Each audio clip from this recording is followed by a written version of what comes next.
था 6 जनवरी 1945 जब अमेरिका और जापान के बीच पहले से ही तनावपूर्ण स्थिति बना हुआ था और इसी बीच अमेरिका जापान के हिरोशिमा के ऊपर एटॉमिक बम गिराने का फैसला कर लेता है। यहाँ तक इस बात की भनक जापान के लोगों या फिर उसकी सरकार को नहीं होता है, लेकिन यहाँ तक जापान के अंदर बिल्कुल ही थमा माहौल होता है, जिसके बाद अमेरिकी वायुसेना के विमान हिरोशिमा के ऊपर आ जाते हैं और लगभग सुबह के समय 8:05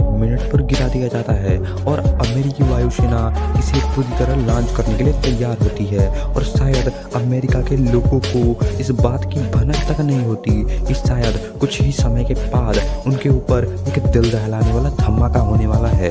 लेकिन अमेरिकी वायुसेना इस चीज़ के लिए पूरी तरह तैयार होती है। और इस हिरोशिमा शहर के अंदर लगभग 10 लाख से भी ज़्यादा लोग होते हैं और लगभग 4000 से भी ज़्यादा आर्मी कैंप्स होते हैं, लेकिन लोगों को भी क्या पता होता है कि शायद उनके ऊपर 45 सेकंड के बाद एक एटॉमिक भारी एक्सप्लोजन होने वाला है और जिसके बाद शायद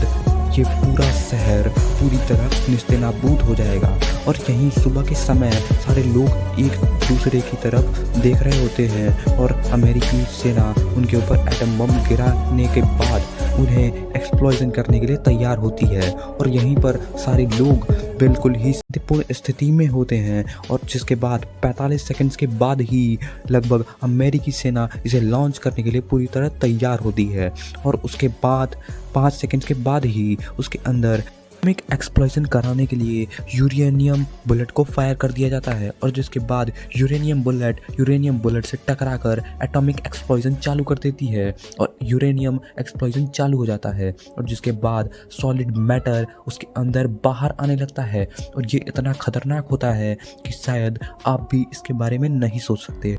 और जैसे ही ये एक्सप्लोजन अर्थ के ऊपर आता है तो शायद सारे घर बिल्कुल ही डगमगा उठते हैं और वो लोग जो इसके कांटेक्ट में आते हैं वो हमेशा के लिए गायब हो जाते हैं और वहीं जो इसकी आवाज़ों को सुनते हैं वो बहरे हो जाते हैं और जो इसे देखते हैं वो बिल्कुल ही उनकी आंखें अंधी हो जाती हैं और जो भी इसके चपेट में आता है वो हमेशा के लिए ख़त्म हो जाता है और शायद इसके आसपास के सारे घर बिल्कुल ही ख़त्म हो जाते हैं और लगभग 1 किलोमीटर के एरिया पूरी तरह ख़त्म हो जाते हैं।